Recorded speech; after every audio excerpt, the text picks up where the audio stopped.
Hey, what's up, Rockstars? This is Alex Bourne coming at you from the Midwest.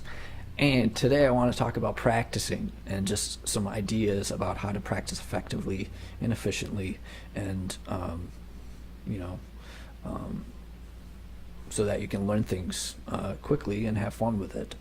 Um, you don't really have to practice, you don't really have to have a marathon practice sessions to get good. In fact, um, right now I really don't practice anymore than maybe an hour or an hour and a half at a time. Um, and, just because I would rather practice effectively than to practice when I'm fatigued and just don't absorb, things as well as when I was fresh. Um, and Going further on that idea of when you're fresh, some of the best times to practice are before you go to bed at night and when you wake up in the morning. I'll tell you why. The reason why it's good to practice before you go to bed at night is um, I think probably a lot of you have dreams at night, right? And I'm not like a neurologist or anything, but when you're dreaming, basically that's your brain's way of going over the events of the day or of your life and just kind of reviewing things and processing things and organizing things and stuff like that. Well, it's good to practice before you go to bed because if practicing or playing is the last thing that you do before you go to sleep, then your brain will review that while you're sleeping, and it's gonna think about it. You might not dream about it, but on a subconscious level, you'll be reviewing it and trying to make it better. See, our brains are made to solve problems, okay? And if you let a problem sit long enough, I really believe that your brain will solve it eventually. I mean, it has to. It wants to. If it doesn't, it's going to try as best as it can to solve the problem. So, um, so if you practice before you go to bed at night, your brain goes over it while you sleep, whether on a conscious or a subconscious level. Um, but I've definitely found that to be the case. Um, and It's also good to practice when you wake up, to have it, to have your practice session be the first thing that you do when you wake up, because your brain is fresh, okay? It hasn't had like 12, 13, 14 hours of life thrown at it already, or however long your day is when you wake up. So when you wake up, you're fresh, it's ready to absorb new material, and that makes a good time to practice. And it doesn't have to be a long practice session either. You just work on one idea, one problem for 15, 20 minutes, and then go do something else. In fact, now I find that I get more out of short practice sessions than extremely long marathon sessions. Um, so that's one thing.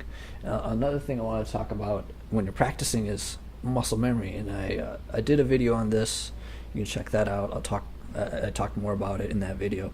But basically, the idea is you when you're practicing, you want to start out doing something slowly and deliberately, and you want to find a speed that you can do that at, and that might seem stupid slow at first, but that's the right speed, in order to learn something. And then once you got it down perfect, you can gradually speed it up.